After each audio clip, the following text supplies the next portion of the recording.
Mahal na Hara. Isang mensahe mula sa konseho ng Sapiro. Avisala, Eshma.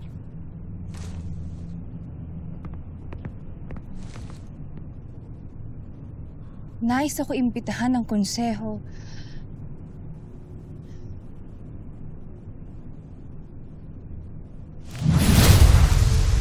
Armea, nakatakda ka na pala makipag-isang dibdib kay Soldarius. Iyon ay pasyon ng konseho, Ada. Kahit labag sa kaming kalooban. Ngunit nauunawaan ko ang konseho. Kailangan ay mayroon kang tagapagmana. Ngunit kaya kong magsilang ng tagapagmana nang hindi kailangan ng asawa. At Maya, Ada, ikaw higit sa lahat ang makakaunawa. Na walang saysay ang isang pagsasama na walang paspas ng pag-ibig, hindi ba? Ngunit naghahanap na sila ng isang hari. At yun ang aking tinututulan.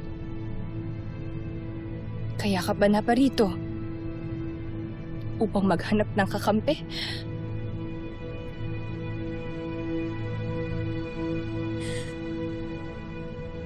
Nandito ako upang humingi ng payo. At hindi bilang Hara. Ngunit bilang ninyong anak.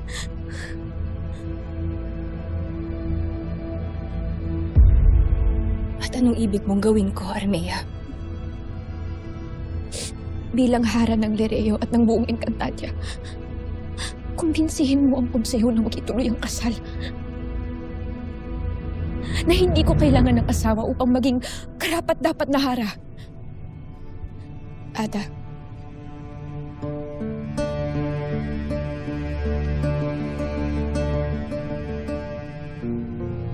Maupo ka, Armea.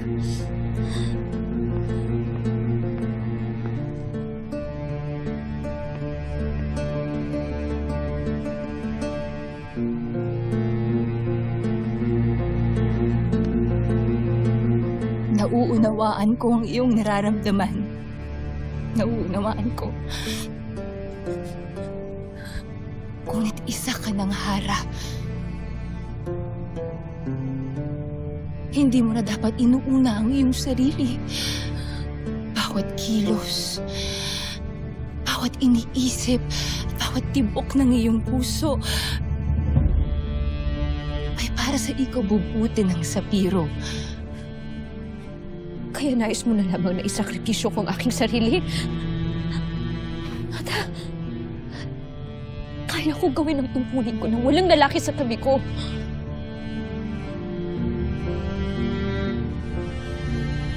Tayong mga Hara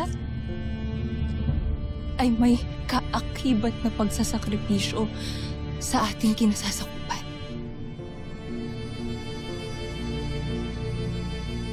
Armea, ito ang diwa ng pagiging isang tunay na pinuno.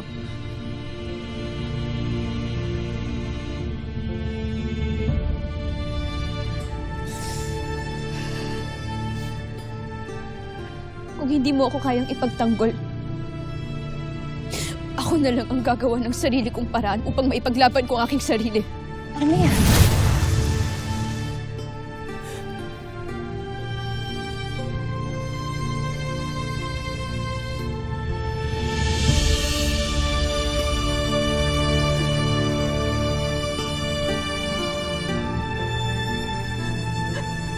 Tawarin mo ako, anak ko.